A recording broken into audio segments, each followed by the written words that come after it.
No, seriously, I'm the one who's fortunate to be here. I don't know if you're fortunate to have me here, but I'm fortunate to be here. Okay, so it's May 12th, 2024 in Hillsborough, North Carolina.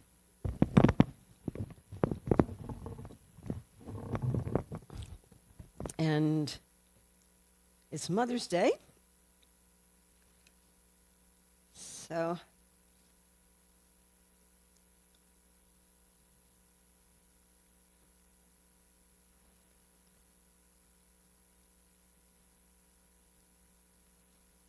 yeah.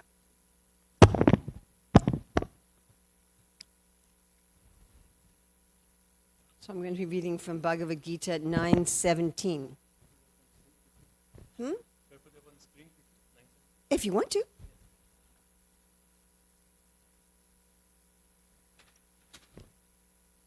Should I wait and then we can chant the verse together? Yeah, okay.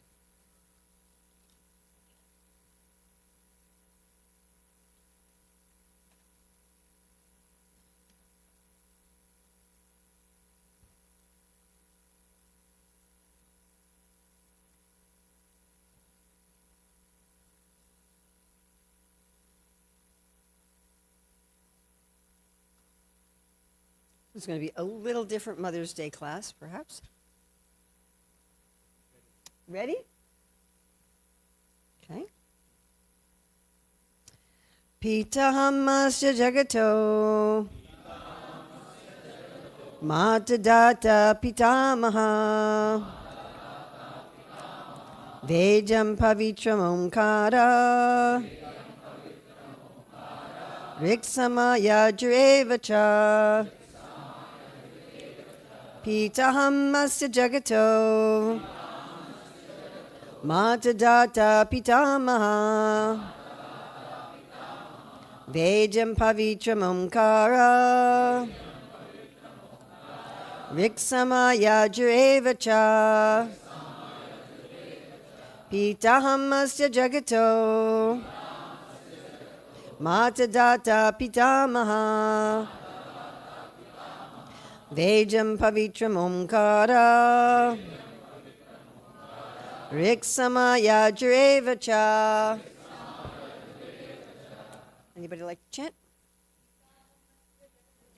Pitahammasya jagato Mata data pitamaha Vejam pavitram omkara Riksamaya jurevacha Pitahammasya jagato Mata data pitamaha Vejam pavitram omkara Riksamaya jurevacha Pitahammasya jagato Mata data pitamaha Vejam pavitram omkara Riksamaya jurevacha Pitahammasya jagato Mata data pitamaha Vejam pavitram omkara Riksamaya jurevacha Pitahammasya jagato Mata data pitamaha Vejam pavitram omkara Riksamaya jurevacha Pitahammasya jagato Mata data pitamaha Vejam pavitram omkara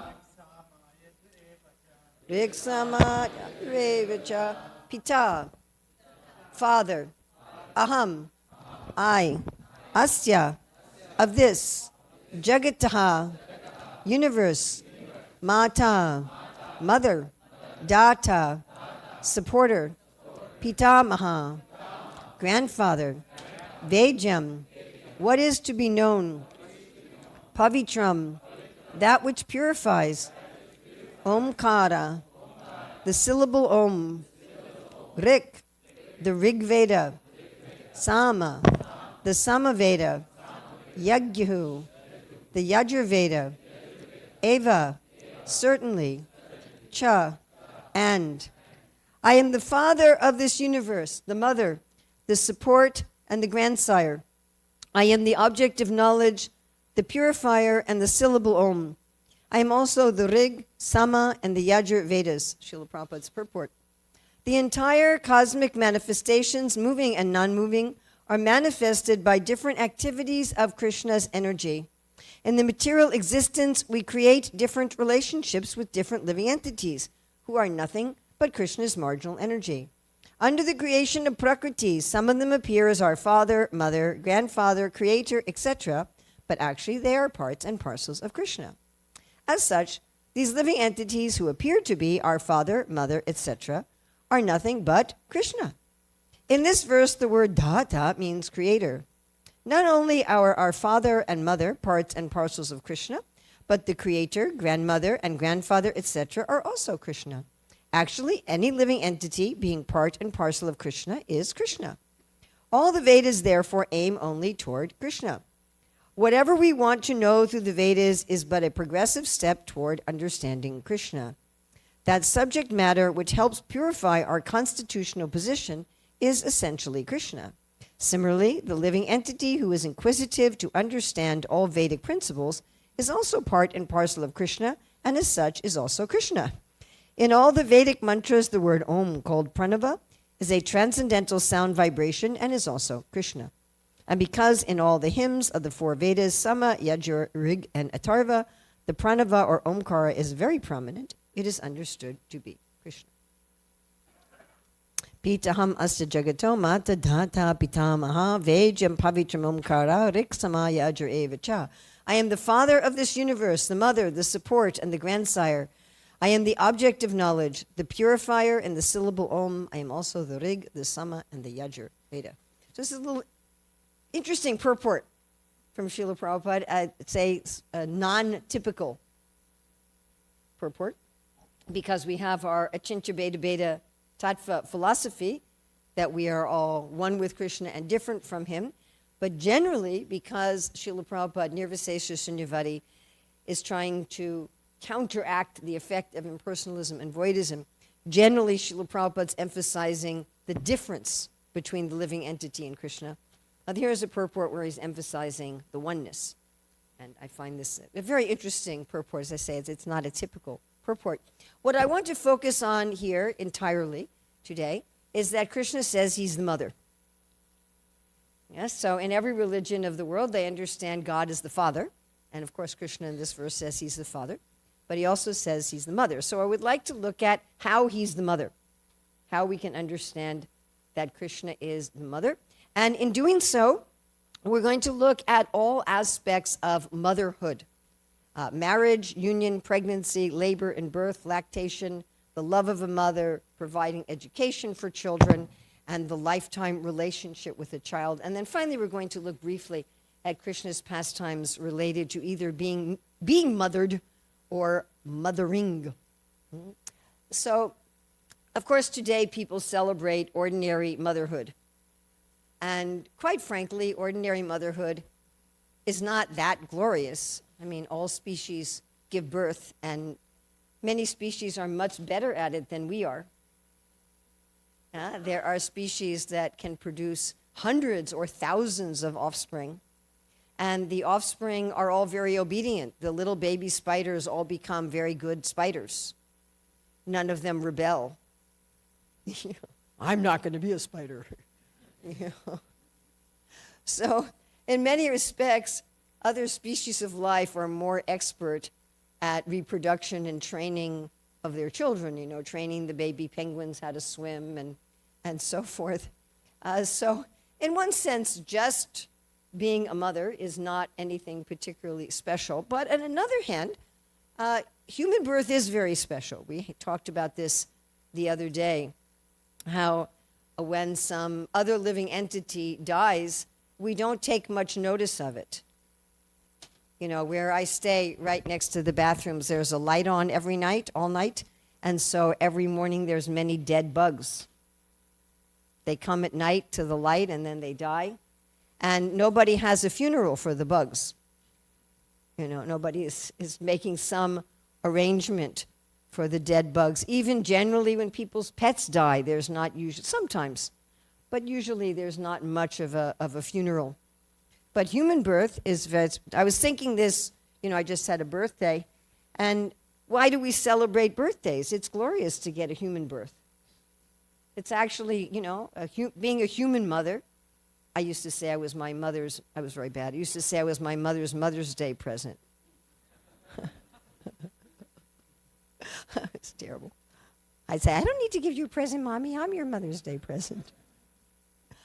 And of course, being a mother is much better than illicit sex, which has become very common nowadays, that people just have so many sexual partners and they don't want to produce children. And so in that sense, to do something righteous and to give a jiva a human birth, that is something particularly above the animals. Mm-hmm. But again, I want to look especially at Krishna as the mother. So in a civilized society, motherhood starts with marriage. That's not so much true anymore. You know, when I was a child, maybe 4%, they say, of births were outside of wedlock in America. And then even 10 years ago, it was up to 40%. And many of those are deliberate. People are deliberately producing children outside of marriage. But used to be understood that, you know, the first thing was marriage. So marriage itself is a yajna.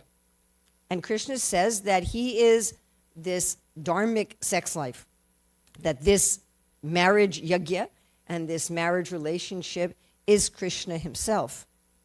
Now, in a marriage, what do we say? At least in the Western countries, we say for better or worse, in sickness or in health, right? Richer or poorer. And this is the relationship that Krishna has with the living entity. Of course, we can think of this especially when we take initiation. You know, we take initiation and we say, Krishna, now I dedicate myself to you. And he says, yes, and I dedicate myself to you. It's this mutual thing. As Prabhupada says, we will be dragged to success, right? And Krishna is not going to give up on us. Apichet Sutaracharo, even if we're struggling, if we have some difficulty, Krishna is saying, you gave yourself to me, I'm giving myself to you. That Krishna has this, one of his qualities is that he's dependable. And Srila Rupa Goswami describes this dependability of Krishna as that the demons know that if they follow the rules of karma, that they will not be punished. This is a very different conception than in the Abrahamic religions, which say that you have this one life, and if you don't accept God, you're going to go to hell forever. I mean, if any ordinary parent did that, they would be arrested. You know? If you don't immediately obey me in the next 5 minutes, then I'm going to torture you in a lake of fire for millions of years. So this is often people's conception of God, but Krishna is not like that. He's dependable. He says if you follow the rules, then you will get a good result. And even if you're Krishna's son, like Bhaumasura, if you break the rules, then he'll punish you. Yes? So if you're Krishna's own child or Krishna's own devotee and you break the rules, he will punish you. And if you're Krishna's enemy and you follow the rules, then he'll reward you. This is how the demons often get all these benedictions, because they follow all of the rules. So Krishna's very dependable, but especially for the devotees. We have Lord Nrsingadev says, anyone who one time says, my dear Lord, from this day on I am yours, he said that person becomes my personal ward. And we think about in the Ramayana when Bibhishan came to surrender, and everyone except Hanuman was saying, don't take him, you know, he's Ravana's brother. And Lord Ramachandra said, anyone who surrenders to me, I will accept him, even if it's Ravana himself. Yes? All right, so then next step in motherhood after marriage, of course, is the union between husband and wife. And in 10:28, Krishna says, of all the causes for procreation, I am Kandarpa, the god of love. So the idea is that the children should come about through a loving relationship between the husband and wife.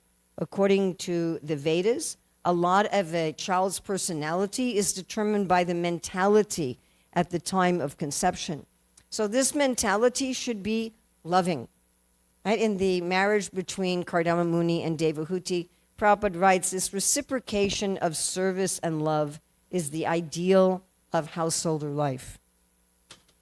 So if we think about it, let's say we woke up tomorrow morning and the only thing that changed in the world was that all the couples in the world were loving with each other, nothing else. Would that be a huge change? And it would have a huge ripple effect in the world. In fact, if children were conceived and raised by loving families, a large portion of crime, mental illness, and so forth would just simply disappear from the planet.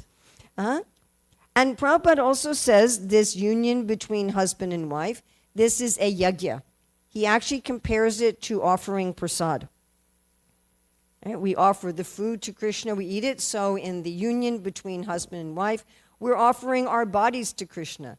The husband and wife are offering their bodies to each other. They're offering their bodies to the child they're trying to create. And they're offering their bodies to Krishna. Krishna, you may use my body as a vehicle to bring a jiva into this world, into a human birth. Srila Bhaktivinoda Thakur talks about three kinds of enjoyment. That he says human enjoyment is sensory enjoyment. Demigod enjoyment is emotional enjoyment. And then there's ultimately spiritual enjoyment. So all three should be there in this union between husband and wife. And Prabhupada says, because this is a yajna, when it's done properly, he says you can see Krishna. He says you can see Krishna. Also, it's explained in the Bhagavatam that this pleasure of union is actually given by Krishna. It's actually a manifestation of Krishna himself. And of course, this is very attractive in this world. Prabhupada often talks about the union, sexual union, as the primary impetus in this world. And one of these reasons is that it has this idea of achinta bheda bheda. Right? Like in the Bible, it says the husband and wife, they become one. Like this concept. We hear even in the Vedas, it says that the man thinks of the wife as his better half. And so the man and woman, they retain their individual identity, but yet they become one. And of course, this is also ultimately our relationship with Krishna, as Prabhupada's talking about in this purport. And in reestablishing that relationship with Krishna, we actually feel the greatest pleasure, of which this physical union in the world is just a reflection. That when we join with Krishna, we feel this, I am one with you, Krishna, and yet I still retain my identity. And this fills us with the greatest happiness. Srila Prabhupada talks about that we are meant to enjoy through Krishna. We are meant to enjoy through our relationship with Krishna. All right, well, the next step in motherhood, of course, is pregnancy. So those of you who've been pregnant, you know that as soon as you find out you're pregnant, you're immediately thinking about this child all the time. Like, all the time. You know, you go to eat something or drink something, you're thinking, am I eating something that will be good for the baby? Am I drinking something that will be good to the baby? Can I do this kind of exercise? Can I do this kind of activity?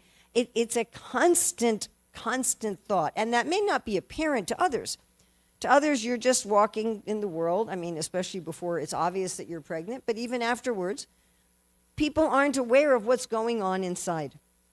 So this is how the pure devotee lives in the world. Srila Rupa Goswami gives the analogy of someone who has an illicit lover, that they're thinking about them all the time, although while they're doing their ordinary activities. But this is also certainly the mentality of the pregnant mother. That although she's doing everything in the world, she's thinking about her baby. She's loving her baby. She's trying to please her baby. So the great devotee, they may be apparently working in the world. They may be a software engineer or a doctor or a bank teller or a teacher or whatever they are in the world. But they're constantly thinking, how can I please Krishna by this? How can I please Krishna by this? How can I please Krishna by this? In fact, it's often explained that the great devotees are carrying the Supreme Personality of Godhead. Right? Vidura was explained this way as a tirtha. This is the idea of tilak. You know, all of us have the Lord in our heart, but when we become aware of it, we're acting like that we're carrying the Supreme Personality of Godhead. Yes? Now, also what's interesting is that in a very real sense, Krishna is always pregnant with us.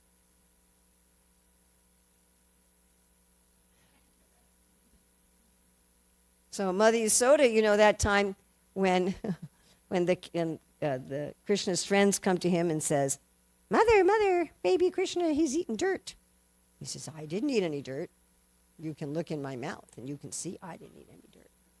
Oh, so she looks in his mouth and she sees everybody. She sees herself. She doesn't see a picture of herself. She actually sees herself, which is inconceivable. And by the way, she saw all of us. I mean, we weren't in these particular bodies at the time. We were in different bodies, but she saw all of us inside the body of the Lord. And Lord Brahma, when he's offering his prayers in chapter 14, after he saw the cowherd boys and the calves as Vishnu forms, and he says to the Lord, we are all inside your abdomen. He said, how is it that I'm seeing you outside? How did Mother Yasoda see you outside while we're inside? And how am I seeing you outside? So right now, all of this, everything here is taking place within the abdomen of the Lord.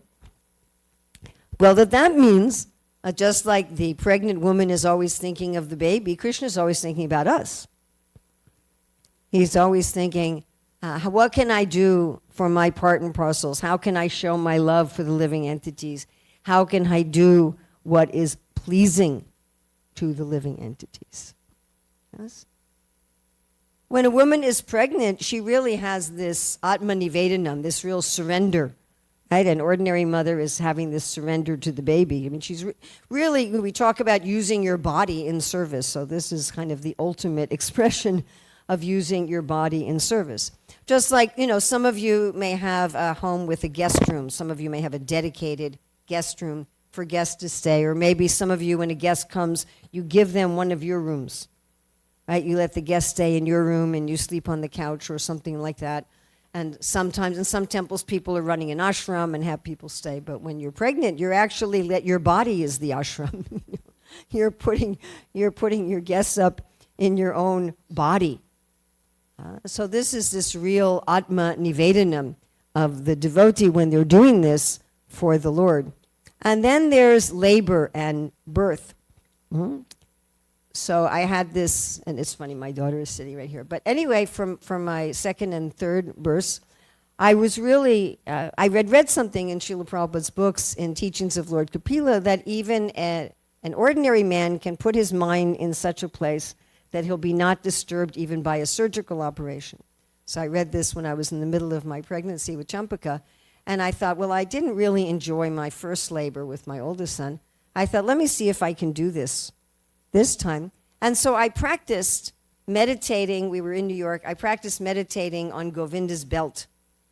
So they used to put this belt on Govinda, large beads, like probably this bead, 3 strands of beads on each side and then beads in the middle, yes? And it was actually, I mean, if you looked at it off the Lord, it looked kind of gaudy, you know, but on Govinda it looked really nice. I would just think, I'm just going to meditate on Govinda's belt and then nothing will disturb me. And I actually was able to have that labor and for my third baby as well, without any pain. And many years later, I was reading in the Mahabharata something that really explained this to me. So during the Mahabharata war, there was the Kurus actually released the Narayana weapon. You know this story? Anyone know the story of the Narayana weapon? So when the Narayana weapon is released, you cannot counteract it. There's no counteracting it. And Krishna told the Pandava army, said, your only response to the Narayana weapon is you have to put down all of your weapons and lie down. And then it will just go over you. And so everybody did that, except one person wouldn't do that. Who wouldn't do that? Bhima. He said, I'm not putting down my weapons and lying down. And finally, Krishna had to grab his weapons away from him and push him down. And then the Narayana weapons. So labor and delivery is a time when, if we fully surrender, we actually find that we go into a state of being the observer. And Krishna explains this in the 5th and the 13th chapters of the Bhagavad Gita, that we're not really doing anything in this world. We're simply observing. Krishna says in the 6th chapter that when we realize the self, we're not disturbed even by the greatest miseries. So this is a very big event in the body, but when one takes this view of the observer and meditating on Krishna, then we just accept, Krishna, I am yours. I belong to you. And of course, any woman who goes through labor and birth, it's trouble and it's risk. It's also risky to give birth. And Krishna also does this trouble and risk for the living entities, just like the mother is taking this trouble and risk to give a jiva the chance of a human birth. So Krishna takes this trouble and risk, yada yada hi dharmasya glanar bhavati bharata bhutanam dharmasya tadatmanam srijamyaham. He's coming over and over and over and over again. And it's not trouble for, but it is trouble for Krishna actually. He's not very welcome here. It's just like the prisoners, they don't welcome the guards and the politicians. They're not like, oh, wow, the government is visiting. So the conditioned souls in this world, many of them, when they see Krishna, they just want to kill him. He keeps running into this over and over and over again, that the demons go, oh, you're the one running the show. Let's get rid of you. Yeah, so it's a lot of trouble and a lot of risk. When Ram and Lakshman come, we think of in the battlefield, there were times that they were apparently overcome by weapons. Yes, the snake weapon, and then the weapon for which Hanuman had to get the mountain. Lord Nityananda, he's attacked by Jagai and Madai. Even the Sankirtan movement is attacked by the Kazi. They're breaking the mridanga drums and so forth. Duryodhana tried to capture Krishna and put him in prison. And not only does Krishna come again and again taking risks, but the devotees also. The devotees also keep appearing in this world, taking this trouble and risk in order to allow this birth of the living entity into Krishna consciousness. All right, then we have where the mother is feeding the baby from her own body. Yes? And this is another kind of full surrender, that I'm giving my body to be used in Krishna's service. I mean, a lot of modern women, they like to say, I'm not just a baby-making machine. And I'm thinking, well, you're not your body, that's a fact. You're more than your body. But your body really is a baby-making machine and baby-feeding machine. That's actually what it is. And and it's much better for females to think of their bodies as baby-making and baby-feeding machines rather than men-attracting machines, just by the way. So when you're feeding your baby, you always have to be available. It's not just like you're cooking 3 meals a day or something, or you can hire a cook. And, you have to be there all the time, and you're feeding your baby so often. And, before I had a baby, I thought it was something very romantic. But it's not really very romantic. You're covered with soured milk and baby spit up, and then there's baby stool and baby urine all over the place. And, again, you're really giving your body in Krishna's service. And the child is not even aware, at least the little baby is not even aware that their mother is a separate person. They don't have this consciousness. They're in what we call anamoya consciousness in the beginning. They don't yet have pranamoya consciousness. They just think, I want to get fed. And even though the mother is sacrificing her time, her availability, her body, all the little baby is doing is complaining. Right? I mean, until the baby's like 6 weeks old, they don't even smile. And this is what's going on with us and Krishna. Krishna is giving us air, and we don't even think about it. No. Yeah, I've got air. Of course I have air. I'm supposed to have air. It's supposed to be here, I'm breathing air. Duh. Arjuna says to Krishna, you are the air. Krishna's giving us food. The majority of people on the earth say they believe in God, but how many of them are thinking about Krishna when they're buying their food at the supermarket, when they're cooking, when they're eating. It's just food. It's just there. He's giving us our intelligence. He's giving us our forgetfulness, too. That's kind of nice sometimes. He's giving us everything. He's giving us our ability to walk, our ability to sit up, everything. Like the mother's providing everything for this little tiny baby, and the baby is just unaware. And frankly, at least in the beginning, the baby is very ungrateful. Eventually, hopefully, the baby becomes grateful. But in the beginning, the baby is unaware and ungrateful. But still, the mother doesn't stop giving. She doesn't say, well, my 1-week-old baby, all he does is cry. Why should I even bother? Therefore, Prabhupada says this love of the mother for the child is the closest to spiritual love. Because at least in the beginning, there's not really any reciprocation at all. And that's how Krishna is taking care of the rebellious living entities. He's giving them everything, even if they remain unaware of him and even if they remain ungrateful. Prabhupada talks about the ability to create milk as a mystic power. I mean, actually, digestion in general is a mystic power. Krishna says he's the fire of digestion. And I talk about this a lot, how, yesterday I had some bread and today it's my nose. And how did that happen? How did bread turn into my nose? Right? How did a strawberry this morning? How did it become my earlobe and my fingers? And how does that happen?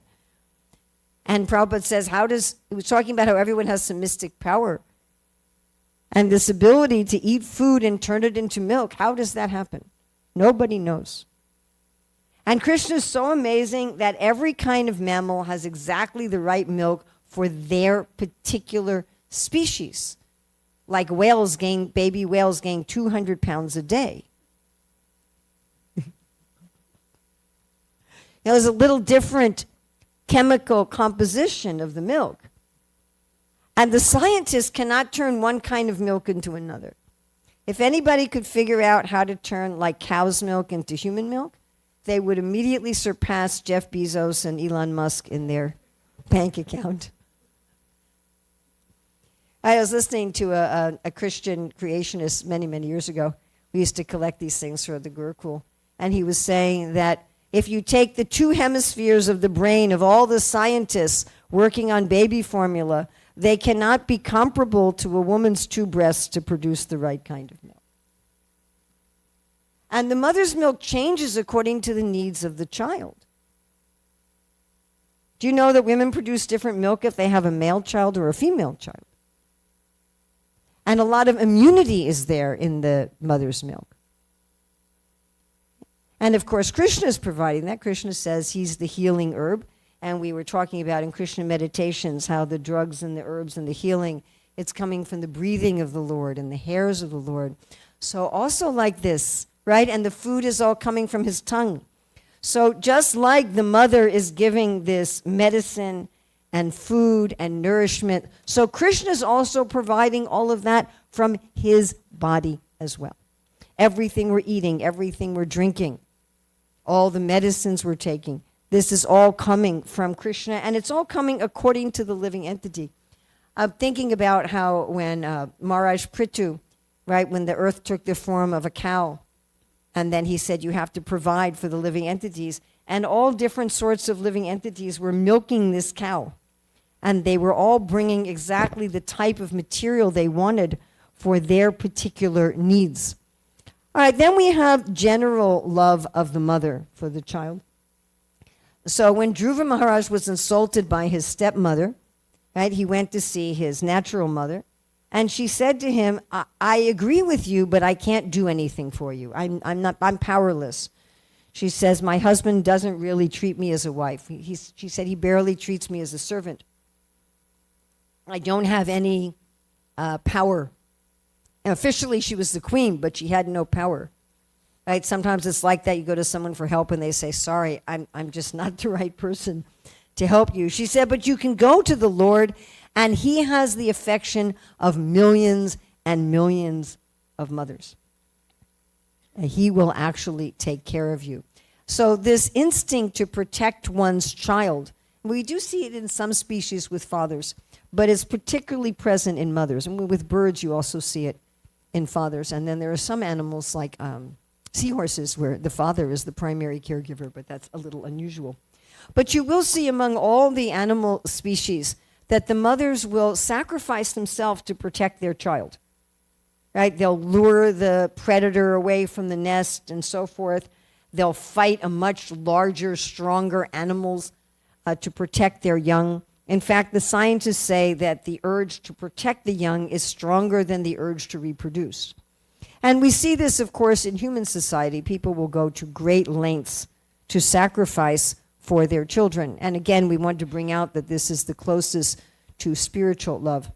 And then parents provide, both mother and father are providing everything for their children. I mean, generally, unless they're like drug addicts or something. But, most parents, they're providing everything the children need and even what the children want. Right? Parents they're certainly providing food, they're providing clothes, they're providing shelter, education, friends, toys, right? All different sorts of experiences. Right? They may enroll them in a soccer club and a baseball club and a gymnastics club and so many things.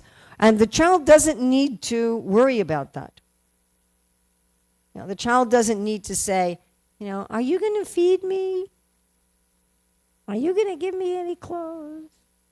I mean, if the parents are decent human beings, then the only thing the child has to worry about is being a good child. Right? If they're just little children, they just have to worry about maybe cleaning up their toys and being respectful. And when they're a little older, they have to worry about doing their studies. But they don't need to worry about their maintenance. And not just basic maintenance. They don't even need to worry about the extra things in life. Right? All of you who are parents, you buy toys for your children. Right? You provide extra things for your children. Not just exactly what they need to live. So Krishna is like this. In Bhagavad Gita 2:45, he says, Nir yoga kshema atmavan. Don't worry about protecting what you have. Don't worry about getting what you need. Just worry about the self, atmavan. And then later in 9:22, he says, Yoga kshema vaham yaham. I'm taking care of all that. All we have to think about, the only thing we have to think about is our service. Now, our service might be to work at a bank. Our service might be to teach in a school. Our service might be to write code. That might be our service that we're doing for Krishna. But all we have to worry about is doing our service nicely. And Krishna will take care of us. Now, you can say, well, sometimes it doesn't appear that Krishna takes care of us the way that we want. But sometimes from children's perspective, it doesn't appear that the parents take care of them the way that they want. Isn't that true? The child will say, I want to play with this toy right now. And the parents say, no, you have to put that toy away. And sometimes the parents will even take the toy from the child. I want to eat my cookie. No, first you have to eat your broccoli. And the child is, but I want to eat my cookie right now. Right? And the parents might say, if you want any cookie at all, you have to finish your broccoli. And so the child may think, my parents don't love me. If my parents really loved me, they would just give me all the cookies I wanted whenever I wanted. And they would let me steal the toys from my brother and hit my brother over the head with my toys, and they wouldn't be restricting me in this way. So we often think like that about Krishna. Why is Krishna restricting me in this way? Why is he making this difficult? Why is he just not giving this thing that I want?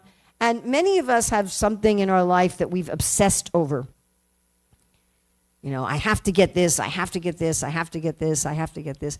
And I've noticed that it's particularly what we obsess over that Krishna tends not to give us. Have you noticed that?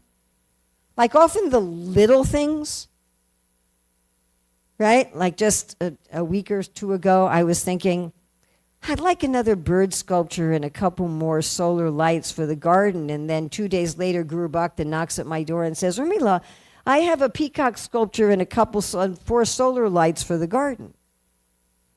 I mean, this is a very common thing, that when you just have, some little thing that you want, that Krishna says, here. And the things that you're going, I have to have this. He says, no. And that's actually quite reasonable, isn't it? Yeah? So it was a few years ago, I remember it was my great-grandson Abhimanyu's birthday, and I had gotten him 4 presents. I'd gotten him 2 toys and 2 craft books, like books you could make craft things out of. So it was a week later, and he had so far played with one of the toys and used one of the books. And we went to a local museum. It was one of the other kids' birthdays. I don't remember where that was. Was it Mebane or Burlington? So we went to this other really nice museum just for kids. So we're about to leave, and he says, Gran, can you buy me a toy from the gift shop? And my first response was, well, Abhimanyu, I just gave you 4 gifts for your birthday a week ago, and 2 of them you haven't even used yet. Now, I wasn't at a no point yet. I wasn't at like a no. I was just said, you haven't even used what I've already given you. I was open to, it wasn't like a big, expensive, fancy thing. I was open to doing that. But as soon as I said that, he had a tantrum.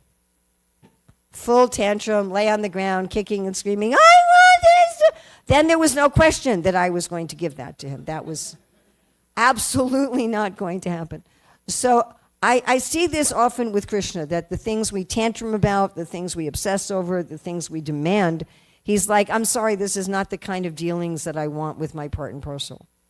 And the things that we just, either we don't ask from them at all, and just they come and we're like, wow, I didn't even know I needed this. What a wonderful thing. Or things we have some passing thought with detachment. Then Krishna just simply arranges that. Because Krishna knows exactly, Srila Prabhupada makes this point so many times. Krishna already knows what we need.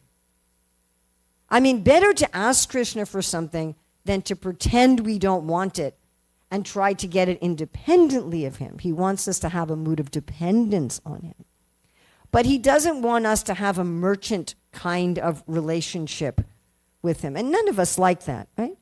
None of us want the kind of relationship. Sometimes this happens, especially sometimes with adult children, that they're just coming to their parents for money.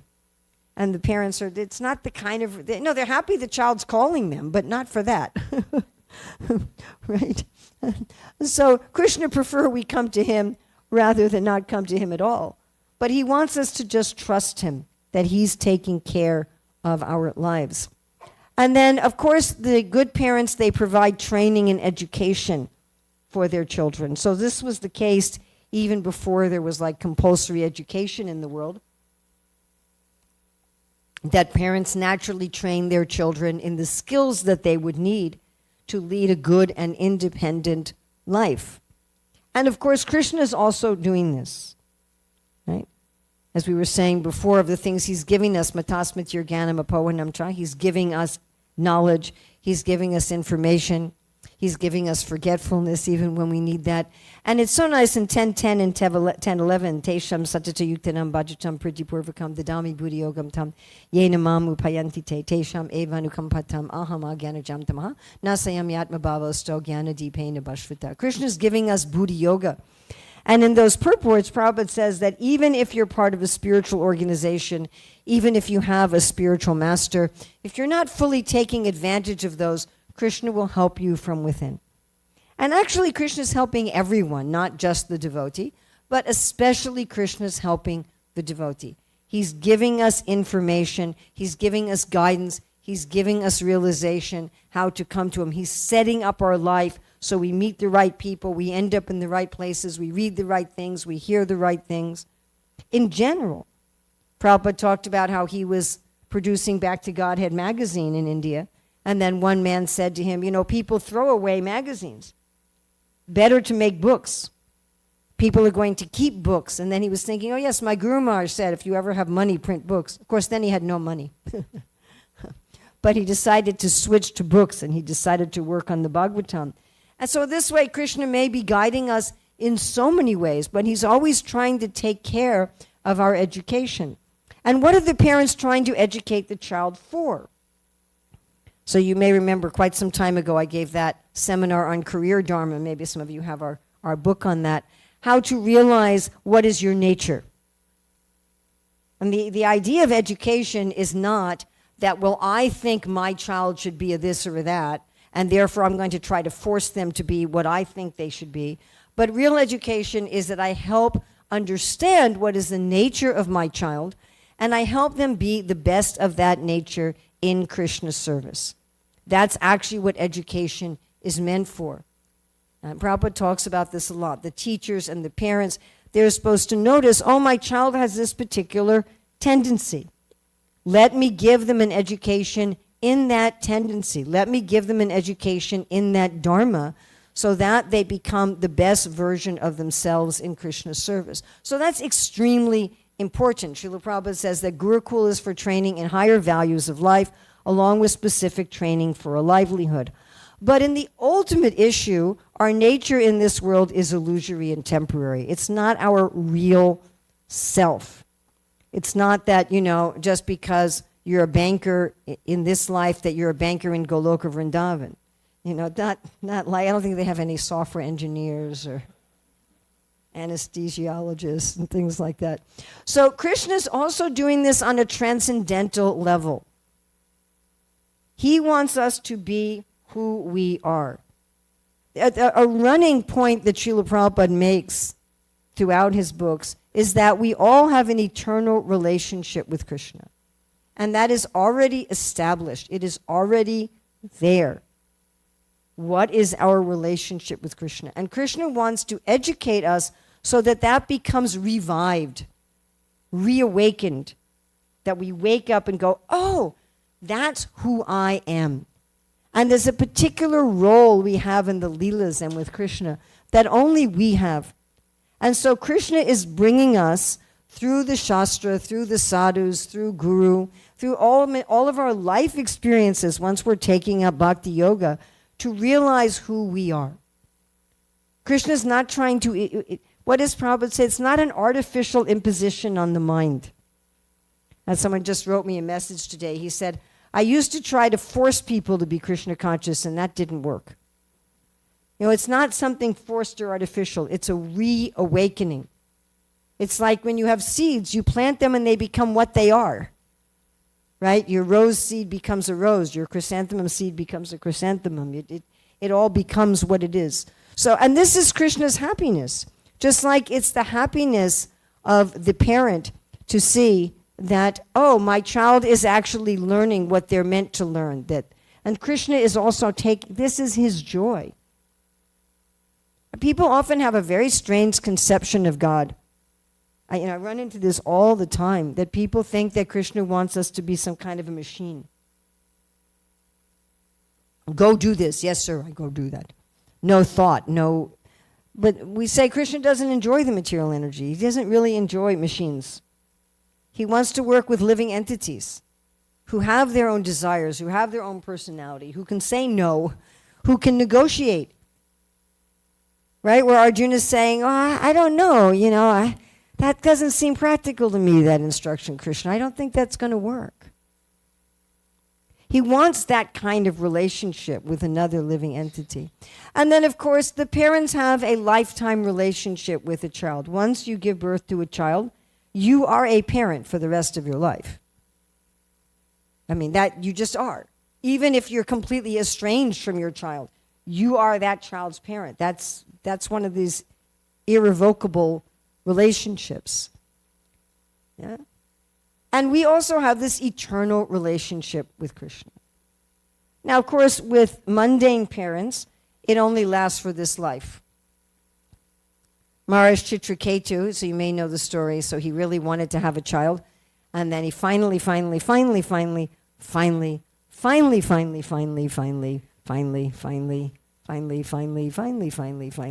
a child. And then when the child was 2 and had a tragic death, and then Narada Muni comes with Angira, right? It was Angira? So Narada and Angira, they come, and Chitraketu's falling apart, and his wife is falling apart. Everybody's like completely losing it over this dead child that they'd wanted for so long. And then the sages, they bring the soul back into the body of the child. And the child gets up, and here your mother and father are crying for you. And he said, oh, in what lifetime were they my mother and father? So we've had so many parents in so many lifetimes that we don't even remember. They don't remember us. We don't remember them. So it's just in this lifetime, this is my child. But for Krishna, it's always there. Mamai vamso jiva loke jiva bhuta sanantana. We're always like that. That relationship is never broken. And Krishna loves his living entities, even if they take birth in abominable species of life. Even if they're in a snake body or a cockroach body or a poison ivy body, he still loves them. Sometimes we may feel that we're not very lovable, but Krishna always loves us.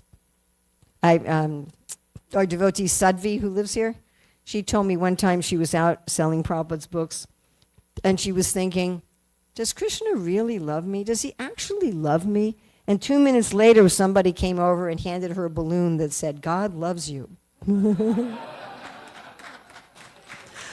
So,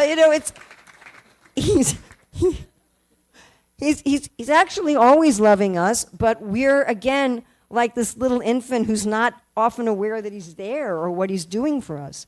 And so he's thinking, when is he going to reach out to me?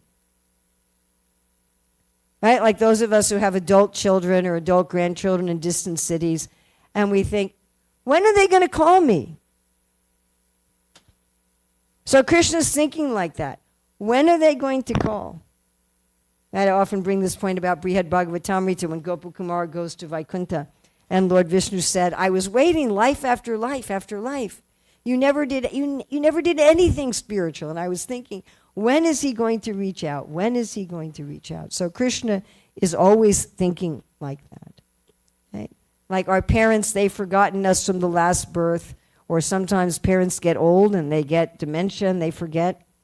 They don't remember their children anymore. But Krishna never forgets. He's always there for us. So we looked at all aspects of mothering in relationship to Krishna, right? Marriage and union and pregnancy and labor and birth and lactation and the general love and the education and this relationship in relationship to Krishna. And then I wanted to ask if any of you can think about some pastimes with mothering in Krishna, either where Krishna in any incarnation, any form, was being mothered, or where Krishna was acting motheringly, where he was mothering. Yes?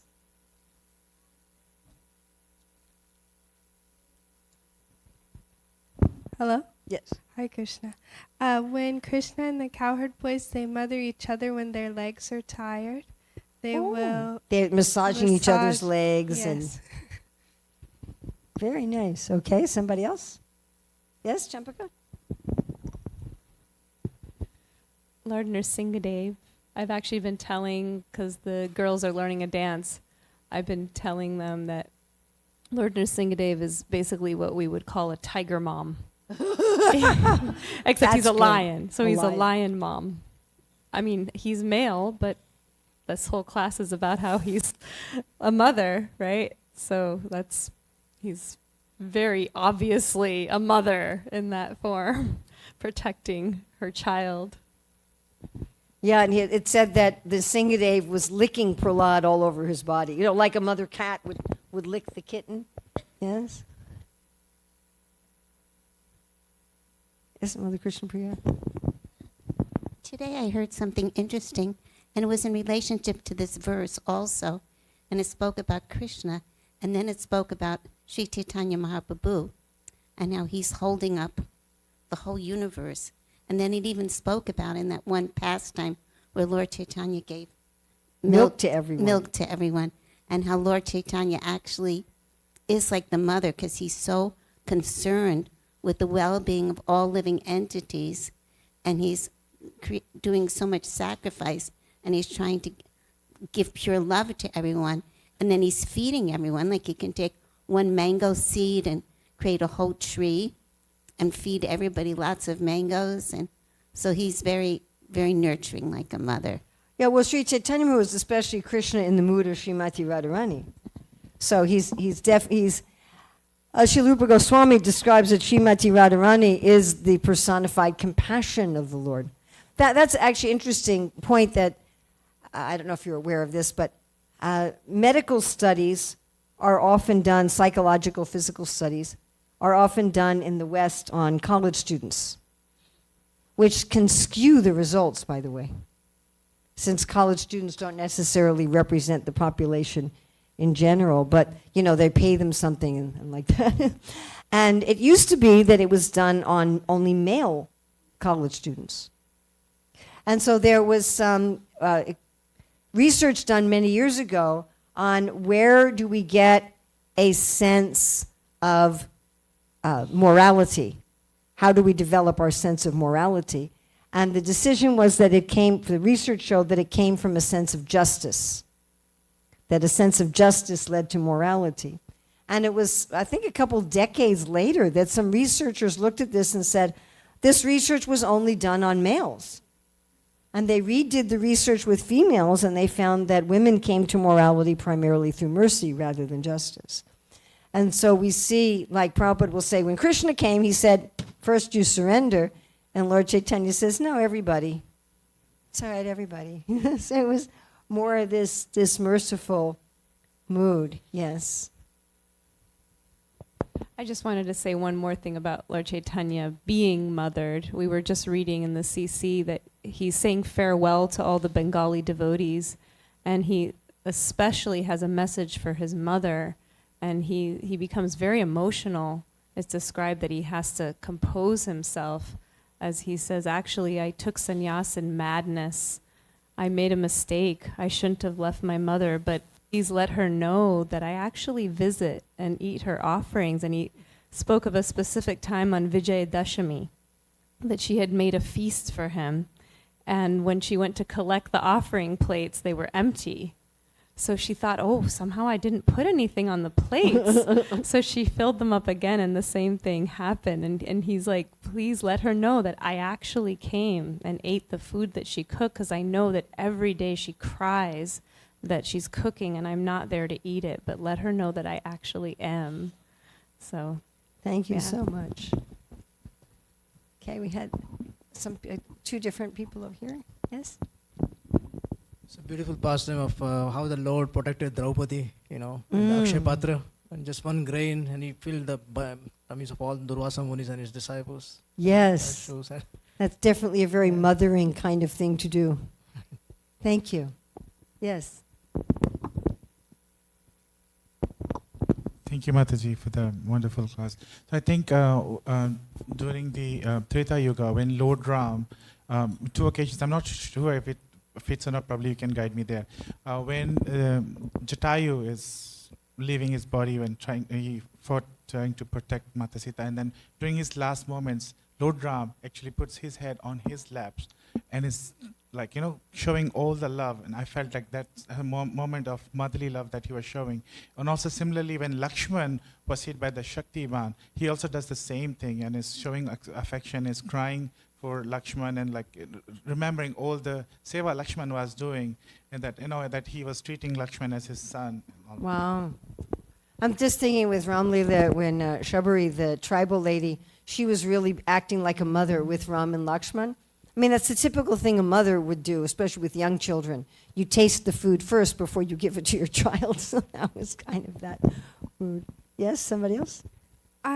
Speaking of Lord Ram, I feel like one instance in Ram Leela shows Ram being a mother in two ways, and that is when he banishes Sita to the forest. In one way, he is being a mother in the way that he is showing sacrifice and putting his kingdom above himself, his own desires. And then also in the way that a mother teaches very difficult lessons. And one of those difficult lessons is that in this material world, there's not happy endings, and so he shows that mothering aspect through those lessons. I like that very much. So you're seeing that Ram is being very motherly in terms of the citizens, that he's sacrificing his own happiness for the sake of the citizens like a mother would be doing. Very nice. Anybody else?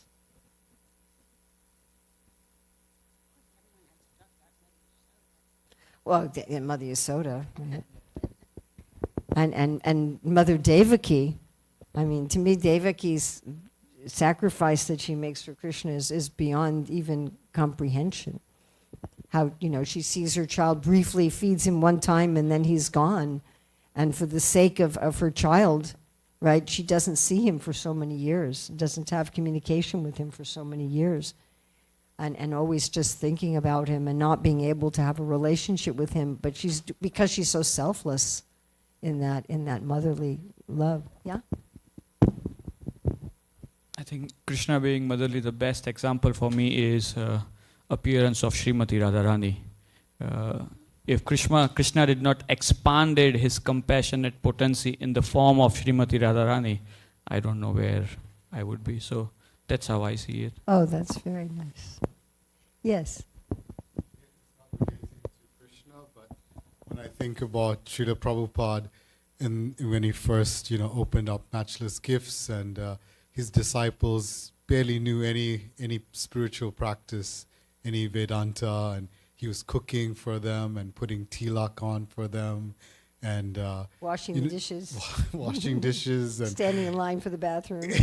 just so many things, and allowing them to get away with it, like mischievous children.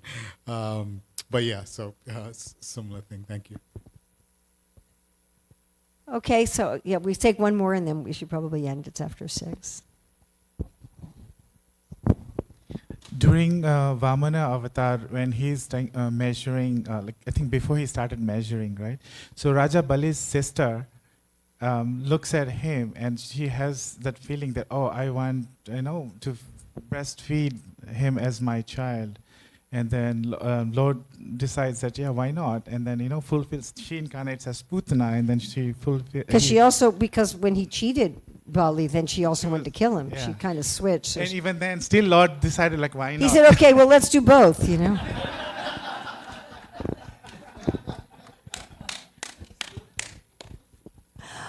right, well, thank you very much.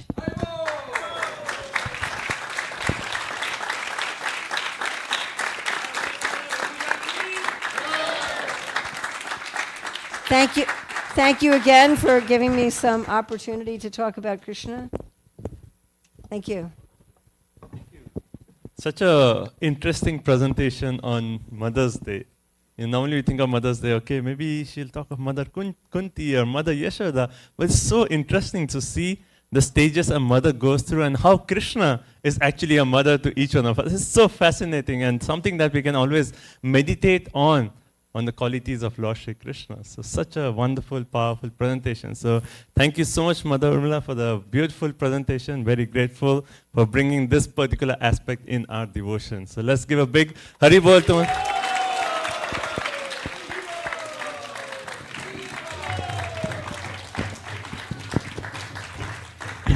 Her Grace Mother Urmila ki jai ho. Thank you. Okay, so thank you all so much for joining us today on this very special Mother's Day. So a few quick announcements. So we had mentioned about the Sunday Feast sponsorship earlier. And we also would like to thank Sailesh Prabhu. Where is Prabhu? Somewhere here? Yes, right there. And Nilima Mataji. They have sponsored the feast today for their 25th wedding anniversary. Haribol!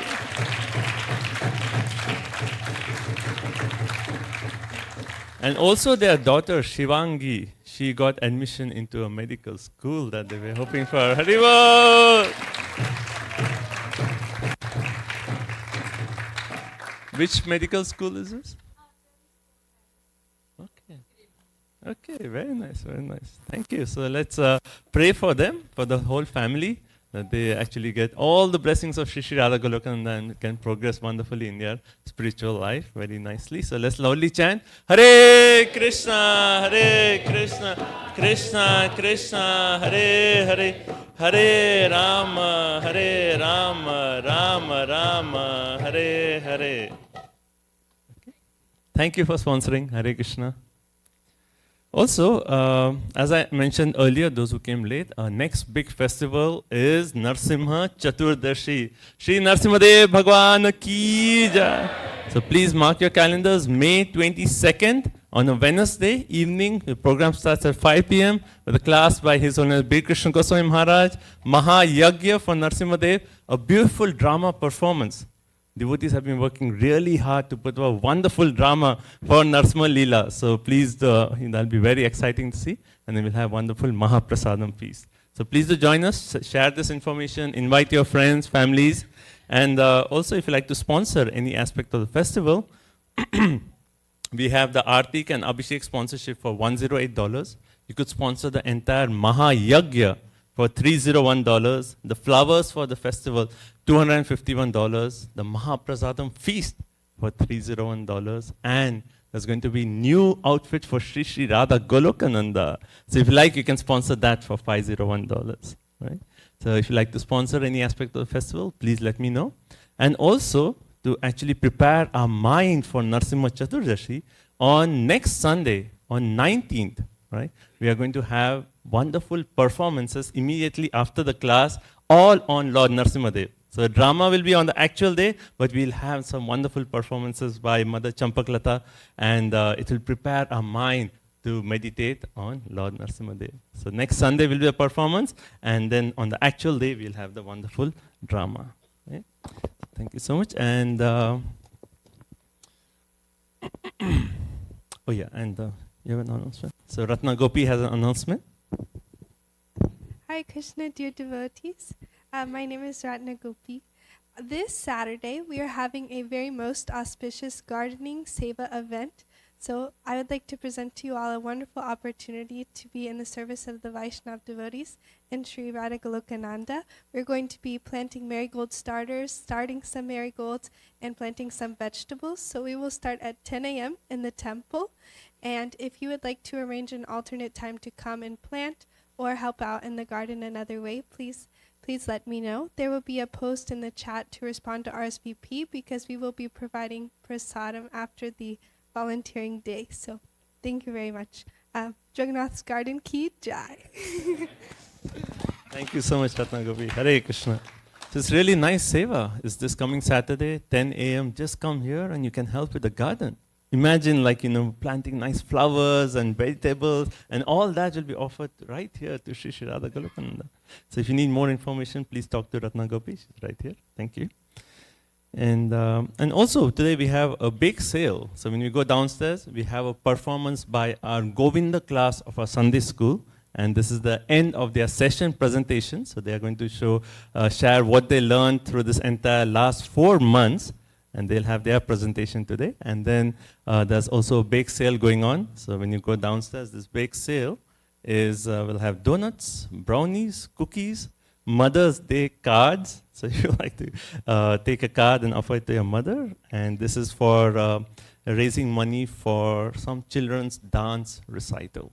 Right? So if you like to support that cause, you can help yourself at the bake sale. Okay. So thank you so much. And I have a question. How many parents are here who have their children in their in our Sunday school? Any batch? Can you raise your hands? Haribol. Thank you. Thank you so much. So we would like to thank all the parents that you have enrolled your children. You're so concerned about your children that you bring them every Sunday here, and they are a part of our Sunday school, and they are getting such nice education in our Sunday school. We would like to thank all the parents. So let's give a big Haribol to all the parents. Haribol! And also, since we have come to the end of the session, we do have a very important meeting or an announcement to make. And we request all the parents whose children are in the Sunday school, immediately after the Govinda's class, we request all of you with your children, please come to the our BKG Academy School. That's at the end of the parking where we have a Sunday school. Please, everyone, this is mandatory for all the parents along with your children, right, who are part of the Sunday school. Okay. Thank you so much. So those are announcements, and then we'll proceed downstairs. We'll have the performance on the stage, and then we'll have a Mahaprasadam feast. So thank you everyone for joining us today, and anyone who's here for the first time, please stop by our table. We can exchange contact, we can get your contact and put you on our mailing list. Thank you so much. Shri Shri Radha Golokananda ki, Shri Radha Sham Sundar ki, Giriraj Govardhan ki, Shri Shri Panchatattva ki, Srila Prabhupada ki. Sorry, one last announcement, and this is a very nice by Vikasan Prabhu. Just one more thing, we have this birthday blessing seva, and in this seva we have the devotees whose birthday falls in this week, We have their names printed, and we'll also be praying to Radha Golokananda on behalf of these devotees. And on the day of your birthday, you actually get a text and an email with detailed blessings of Radha Golokananda. And here this week, we are celebrating the birthdays of Arya, Vivan Mukula, Aparajit Kumar, Anya Acharya, Naga Khyati, Pratap Basantia, Deepa Bharatam,